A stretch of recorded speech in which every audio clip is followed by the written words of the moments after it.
Welcome to Mueller Time, episode 18. And life for all. That's New Jersey metal. See, life for all those involved in the Mueller investigation.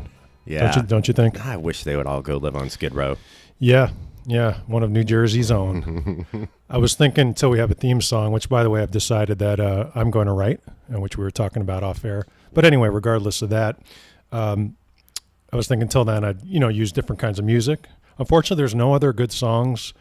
Like when we did the 17th episode, the only song I could find was a really sketchy Winger song.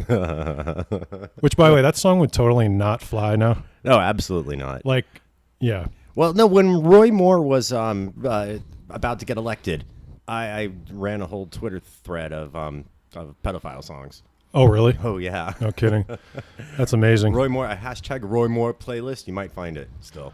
We appreciate all you new listeners, especially I noticed on the Podbean app where we've been featured all week. We've gone from 8 subscribers to 90. Yeah, it's going up every week. Really appreciate that. Thank you guys so much for listening. Yeah, and I know there's a lot of you out there are listening on Facebook. That's right. The Facebook group, amazingly, is the biggest. So if you want to follow us anywhere, we have the Mueller Time Facebook page, or I'm Eric LeVay, and I'm on Twitter at EricLevai. I'm Chris, and you can find me on Twitter at Low Progressive. Low Progressive. You can follow Chris over there. We each of us have our own flavors. Yes. A little bit different. There's a lot going on. What do you want to do, Supreme Court first? Oh, look, it's Monday night. I anything else I had in my mind is just off now. Yeah. Supreme Court pick, one Brett Kavanaugh, a white male. Yeah. What a surprise. No surprise there. I was going to play the national anthem there, but I wasn't quite quick enough. Which national anthem? I know you got more than one on there. Yeah. No, we've got we have the Russian one and we have the American one. So everything I was hearing tonight on the news and reading on Twitter and all the various news sources. So Trump was working off a list provided to him by right-wing extremists. Yeah, it was provided by the Federalist Society. Mm-hmm. They are a group of right-wing extremists who they pick the nominee. Yeah, they get to decide. Let's not pretend this guy is anything other than what he is. He's a right-wing extremist. I call them terrorists now. Some people think that's too far. I don't, because I don't understand. Most 70% of this country each day now wakes up in pure terror over what's happening. That's terrorism. Yeah, and they're part of it. Mm-hmm. So, by the way, do you think there's any way? What do you think Trump's first and only question was to this guy? Oh, well, are you going to pledge loyalty to me? Bingo. What will you do when Mueller comes for me? Okay, well, now I brought that up on my Twitter account, at Low Progressive. Should Gorsuch and Kavanaugh, if he gets confirmed, if Trump's fate is eventually in the hands of the Supreme Court, shouldn't the two of them recuse themselves, being that they were appointed by the person whose fate is being decided by the Supreme Court? They absolutely should, but of course they won't. Okay, well, if they won't, is there any sort of legality that says they have to? I remember we talked about this on the last one, and I said the same thing now. The Democrats have got to come up with something. Just, look, worst case scenario, just fucking make something up and go with it. What do you think these people do? They kept Merrick Garland off the court. They just made something up. Well, how quickly is Turtleneck going to start the what do you call the hearings, the confirmation hearings? Oh, Mitch McConnell. Yeah, Turtleneck. He got chased out of a restaurant. Did you see that? Oh, so uncivilized. Yeah, Stephen Mueller apparently threw away that's my favorite one. $80 of sushi to own the liberals. Oh, no, but it's just that whole story is awesome because he was completely played. I guess they treated him nice, and then one of the waiters followed him out after as he's carrying his $80 of sushi, and then gave him 2 fingers. Hey, Stephen, turned around, gives him the fingers. And, yeah, then Stephen Miller did the right thing by throwing that sushi away. I really have to ask, who buys $80 of sushi for one person? Like, I know sushi is expensive, and don't tell me he was with a woman. Well, I think our favorite funny Twitter account, R Schoolie, mentioned something about that. Yeah, if you guys do enjoy Twitter, I'm kind of mixed on Twitter, to be honest with you, but R Schoolie, the funniest guy, check him out. Yeah. He's a Hollywood writer, producer. This guy is a genius. Yeah, I think I saw him tweet earlier about was he buying $80 of sushi for himself, or does he actually have friends? Yeah. Well, one thing to keep in mind about that, he's the one. Stephen Mueller was the source for that story. He's also a pathological liar, so we don't really know if, for whatever reason, he could have just made that up. You know what, though? I'll give him some benefit of the doubt. I could easily put away $80 worth of sushi alone. Oh. But I don't know if I've ever gotten $80 worth of takeout sushi for myself alone. Yeah, I do like sushi a lot, but okay. So let's not move on from that. The Politicon lineup is out. Or not the lineup, but excuse me. They announced the dates for Politicon. Politicon. What is Politicon? You just asked. Well, Politicon is what I tell people is Politicon is Comic-Con for people who enjoy politics. Yes. Now we've gone. I've been 3 out of 4 years. We covered it officially as media on our old podcast. Yeah, we hope to do that this year. We've already submitted the application. All right, we have listeners all over America, all over the world. You know, go to politicon.com to see what it's all to see more about what's happening. But come out to LA October 20th and 21st at the Los Angeles Convention Center. They're moving it it's been in Pasadena, now they're moving downtown. We're going to be there. We're going to be covering it. Seriously, if you guys, and we know that you're listening to this, you're already, you love politics or you're a political nerd or whatever, you will have so much fun at this thing. Yes, you will be staring at a lot of people wearing MAGA hats, and that will be weird. That will be very weird for you. But other than that, it's awesome. Yeah, Eric, you're not wrong describing it as a Comic-Con for politics. I mean, they got panels all day long. Every fun person you could think of on Twitter or on cable news, they're all going to be on there with their topics and their debates. And then every right-wing nutjob organization has a booth, and you can go up to their booths and talk to them and make fun of them to their faces. Don't be too uncivil. Right. Yeah, it's a good time, and come meet us out there. We'll have our cameras and microphones, and that's right. We'll be covering it. We're going to try to also just have a good time too. We had to work so much last time. This year I want to figure out how we can balance it out because I want to go to the panels. Yeah.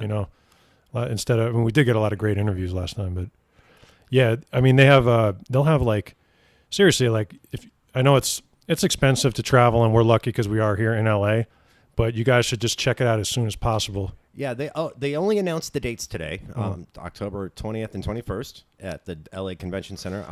Politicon.com. I'm sure we'll be having rollouts of all of the speakers and events and panels. We are going to be shamelessly plugging Politicon every week on this podcast until it happens. We don't even get paid for it. We just love doing it. Yeah, hey, look, go. If you're into politics, you should go to this. Okay, one thing Eric mentioned about Politicon, yeah, it leans heavily to the right-wing nut jobs. Lots of MAGA hats. You're going to be outnumbered if you're not one of them. But this is really the only situation where both sides of the political aisles have a convention together. There's nothing else like it. Yeah, and they are the minority though. I mean, there weren't like that many. Oh, I really felt outnumbered by the Trump-leaning side. Yeah, I think they just stand out though. Well, you know what I think, though? They're all used to doing similar conventions just for themselves. They happen all year long. There's a different one every single month. The Young Americans for Freedom, they always throw them. There's ones thrown by Charlie Kirk's Turning Point USA. Yeah. They have these all the time. I always read about them on Ben Shapiro's timeline or Cassie Dillon Low Conservatives timeline on Twitter. These people go to these conventions all the time. Well, the one that you can go to, because if you tried to get yourself registered and you're not a right-wing nutjob to one of Charlie Kirk's conventions, they're going to turn you down. They don't do that at this one. There was a variety too. I mean, I'm not going to personally group the like the Ben Shapiro conservatives necessarily with some of the MAGA ones, but I do have to say, personally interacting with a couple of those true MAGA ones, where it's truly these are truly vile, disgusting people. I mean, I still remember that one guy. I'm not going to go on and on about this, but remember we were just setting up the camera. I don't even think we were filming, and that guy walked past us and he just said Trayvon Martin was white. Oh, yeah. Remember that? It was like 9 a.m. and I was like, why did you say that? Yeah, what was that? That's, wow. Like, just agitators, real life trolls. Yeah, I think it's important to understand that too, to me, is a type of terrorism, because that not only does it not mean anything, the purpose of that is to scare you. Mm-hmm. It's a disturbing thing to say that doesn't mean anything. But that was interesting to me as well. These are dangerous people. Yeah, that's some like male dominance BS that they were trying to pull. Right. And I only wish the camera had been on because I would have loved to have. But unfortunately, we were just setting up and he kept walking. Yeah. I posted an article on the Mueller Time Facebook page, but I'm sure you read it by now, Jonathan Chait. That's been good, making the rounds today. I saw that last night. You guys have, this is the number one article, regardless of whether you agree with what the article is, essentially, is the premise that, and Jonathan Chait doesn't even necessarily say whether he agrees or not, but that Trump has been a Russian intelligence asset since 1987. Mm-hmm. I personally think the article makes a 99% case that he is. Well, what the article says is, here is a theory. The theory, it's a long shot, but it needs to be taken seriously. And Trump, the article states how Trump made his first trip to Moscow in 1987, and when he returned from that trip, now he's political. And he took out shortly after the 1987 trip to Moscow, he took out a full-page ad. Was it in the New York Times? Correct. And it was basically spouting Russian propaganda. Correct. Yeah. Right. And that's when that started. That would be 1987. I'm going to up my percentage of whether I think it's true. I think it's actually 100% true. And I think that the only reason that people are even doubting that is because, I don't know, there's something psychological in people where you don't want to believe the worst. Okay, well, maybe Trump didn't know in 1987, but I think it's more unbelievable that Trump went to Russia in 1987 and that they didn't start in on him. They didn't start their, they started their long game in 1987 on him. It's not even that. It's not like some movie thing where in 87 they're like, look, we're going to pay you this money, and it can be more like they just worked him. Oh no, I'm sure they completely worked him. Right. He probably had his ass completely kissed. I think the article describes how that's when they first started talking about putting a Trump building in Moscow. Yeah, they began grooming him, and it started 1987, 31 years ago. I would guess it was something like this. We can help you with this, hotel in Moscow. We'd appreciate it if you would use your public voice about issue X and Y, mm-hmm. and then the paper goes up, the ad goes up right away. Yeah, that makes total sense. Mm-hmm. And fast forward here, and here we are. Yeah, it's a great article, and like I said, even if you don't agree with it, this article he kind of combined a lot of the most important articles about this. He hyperlinks. Yeah. So really, it's really worth reading. I mean, yeah, this story it really encompasses every bit of the Trump-Russia connection since it really started coming to light in 2016. So if you've been following it like we have this whole time, you're going to read a lot of stuff you already know. But Jonathan Chait really is the first person to connect the dots with this 1987 trip, and it's a fascinating article. Eric posted it on our Facebook page. You know what I'll do? Because I need new people. My @LowProgressive Twitter account, which I told Eric before we went on the air, I wouldn't keep plugging all night. Now this is the third time. I'll link it on there as well. I already blocked you, but even still, if you guys want to check out Low Progressive, I did block him. But and the most interesting part of that article is the Alpha Bank connection. And this goes back to what I've been saying about how people don't want to believe the worst. So when an article came out that showed that there was unusual traffic between Alpha Bank, and which is a Russian bank, and the Trump organization, so all these people immediately, like The Intercept and all these other, began just trashing this article. Yeah. But like with everything in this Trump-Russia thing, when you step back and look at everything, what other answer is there for that? Mm-hmm. Like, it doesn't make any sense. Yeah, I'd like to point out, who reported that first, the Alpha Bank pingings of the computer in Trump Tower? Seth Abramson. Was it really? Yeah, that was the first place I read that. I think, according to the Jonathan Chait article, it was another journalist, but you could be right. Actually, mm-hmm. You know what? I don't want to say that I know that for a fact. Wait a minute. Is that also in the BuzzFeed dossier? The Alpha Bank stuff. I'm not. I don't think so. I'm not sure either, but I know that. Seth Abramson was telling the Alpha Bank pinging of the Trump Tower servers long before most anybody else. It's amazing that all these organizations trash that story. I understand there might be little things that maybe were wrong, but the big picture, why would a Russian bank and the Trump organization be communicating, and then immediately when that was posted, when that became public, that server shut down? Yeah. So. It's like it's stupid to even. Well, it's okay because it wasn't Hillary's server. Yeah, right. So the Mueller team has grown. He's hired a bunch of new prosecutors. Some of that is to deal with some of the various, people are going to start coming at him. But I read that as a good sign in Bloomberg. Well, it's what can you say until we actually get a report from Mueller? Here, we're the Mueller Time podcast, and it's patience is not easy. Actually, this is kind of a scoop. I didn't let you know, but Mueller's going to be on the next episode telling us what's going to happen. That would be awesome. He's got the whole... Hey, that'd be a scoop. Talk about traffic tar. Talk about publicity. Maybe I should just lie about it. Get an actor. No one knows what Mueller even sounds like. Yeah, we haven't heard him, have we? I mean, he's got some couple public interviews, but that would kind of be bad for our credibility. Yeah, we would. That's like a what does Malcolm Nance call them? Team pillow fort move. Oh, that's what he calls all the all the @funders and who else? Louise Minch. Yes. Oh, Funder. Yeah, Funder is a guy. If you're on Twitter, this guy Scott. What's his name? Scott Dworkin. Okay, I just want to let you guys know because I see him repost it a lot because he does post things that appeal to us on the Democrats. You guys should be aware that this guy has a very shady and checkered past, and there are people on the left who are out to they're exploiting what's called the resistance. So keep that in mind. Yeah. He may here and there do some things that are good, but I'd be very careful about giving money to his organization, which is called the Democratic Coalition? You know what? I stopped following him a long time ago, so I don't know how he is asking for his handouts. Be very careful with this guy, Scott Dworkin. Yeah. I don't care who it is. I don't care if they agree with if I agree with the message. If I think they're stealing money, we are going to call them out here on this show. Yeah. Congressman Jim Jordan. Yeah. Yeah, I think it's important to call that story out. It's a pretty big one. And have you seen what the blowback defense is? Man, I want to say something. Do you remember Al Franken? Yeah. Remember him? Yeah. He used to be a senator. Yeah.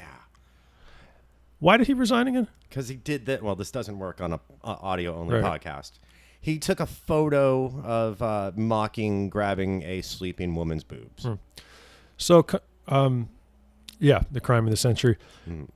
Congressman Jim Jordan, it looks like, was the Joe Paterno of wrestling. It looks like Ohio State wrestling. Obviously, it's been all over the news. So basically, he covered up the systematic rape and sexual assault of God knows how many young men. Yeah. One of the Ohio State wrestlers that came out as one of the whistleblowers or supporting the story went on to become a UFC heavyweight champion. He's one of the earliest UFC heavyweight champions. Mark Coleman. Really? Yeah, he was an Ohio State wrestler, and he's one of the. He's not one of the 7 making accusations. He is coming out saying, "Yeah, those guys are right." Then that doctor was dirty. Then I'm not quoting him exactly there, but yes, UFC former champion Mark Coleman is. Was he a victim of this guy, or was he just saying he knows about it? He said Jim Jordan absolutely had to know about this. Right. Yes. He's not saying he was a victim. I just found the whole beyond the actual story, the cultural thing about reading about this, that this was acceptable. Talk about changes in the times. They said that at this school, was it Ohio State? Ohio State. The wrestling practice, just these total freaks and criminals would just come in there and just watch. Yeah, no, they were able to watch, and the doctor would shower with the wrestlers. What? I mean, what? That's creepy. Oh, that's really creepy. Yeah. This was just to me it was fascinating in a very sad way, but just that was obviously that was in the 70s or whatever. That was late 80s, early 90s. That was the late 80s. Yeah, that happened. Yeah. Are you sure the story wasn't earlier? I could have sworn it was earlier. You know what? This is the problem with not fact checking before we start talking. So it could be earlier than. Well, yes. either way, if it was the 70s or 80s, this is just something that would not at all be acceptable right now. Just that this was this open arena where just all these creeps would just come. I'm going to have to disagree, push back a little bit on that. Having gone to a Catholic high school, yeah, that for years and years and years, that kind of stuff was always overlooked in all kinds of institutions. Right. Yes. But what I mean is, it's not like we went to high school like 3 years ago. No. So let's say that was the 80s or whatever. You're right. I mean, times have changed a little bit. But it just left me with a really. Are the kids today better educated? Like they know how to report something like that happening to them? I don't know.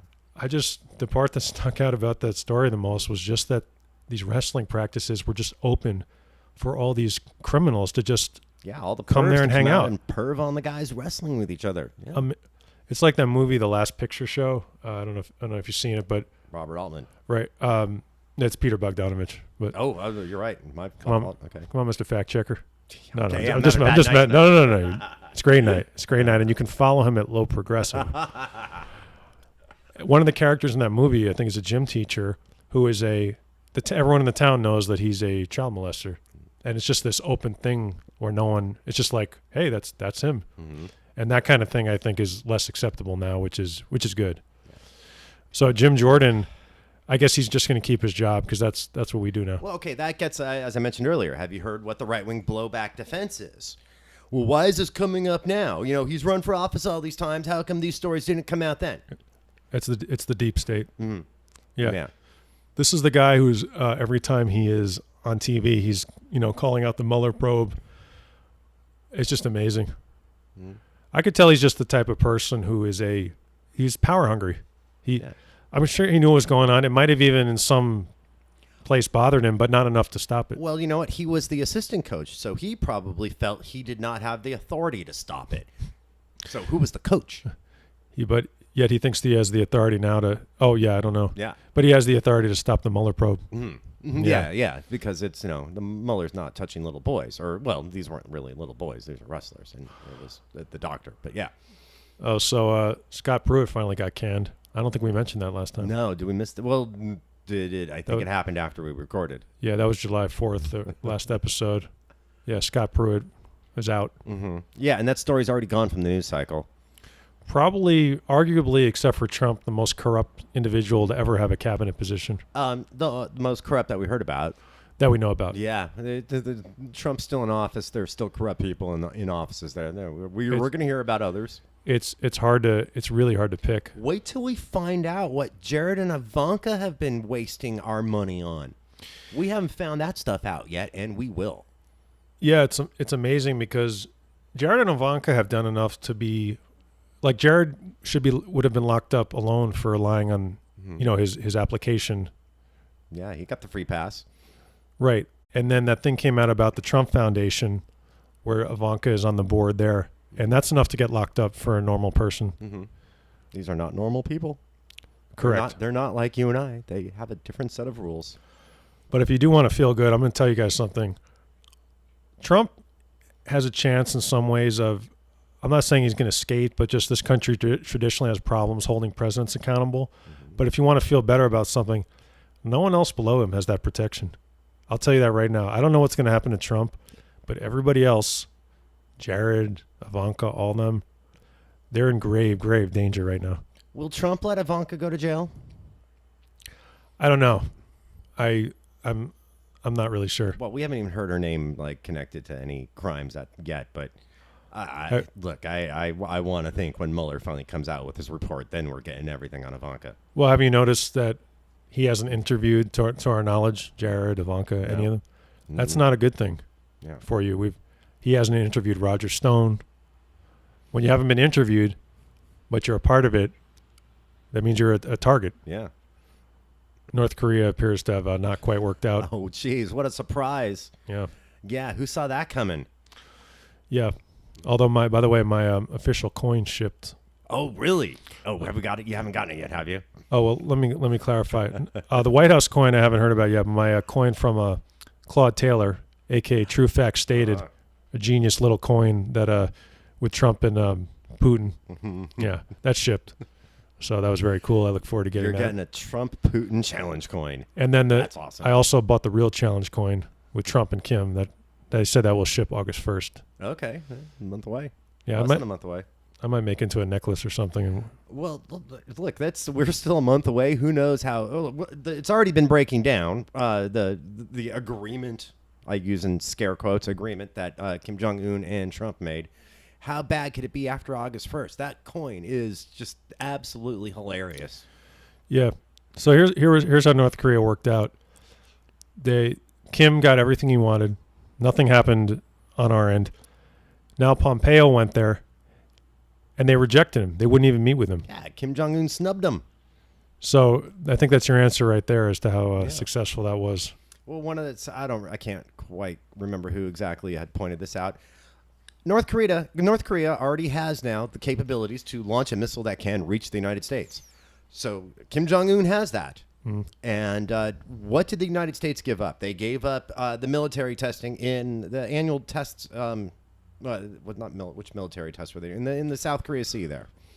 Yeah, they gave up those military tests for nothing. What did Kim Jong-un give up? He gave up nothing. But Trump told us they're denuclearizing. Well, that's a load of bullshit.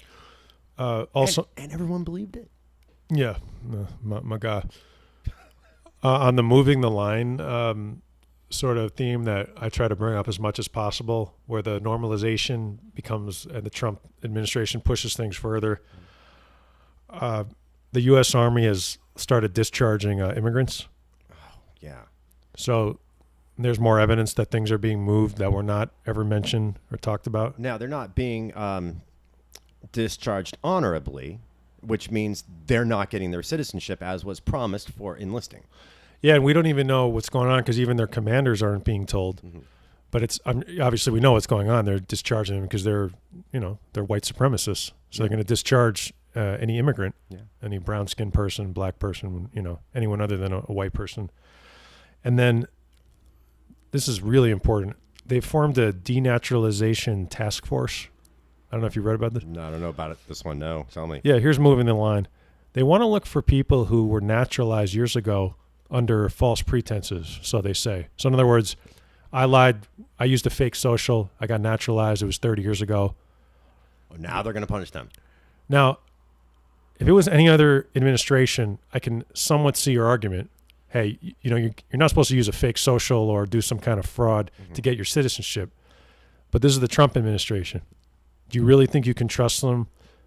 Because if they can take away the naturalized citizenship, so now we're just one step from you and I. Yeah. They've moved it from people who are quote unquote illegal immigrants to people these people are citizens. And then the next step is us, native born. Yeah. You don't have the right political belief. Maybe we're going to take away your citizenship. We don't know.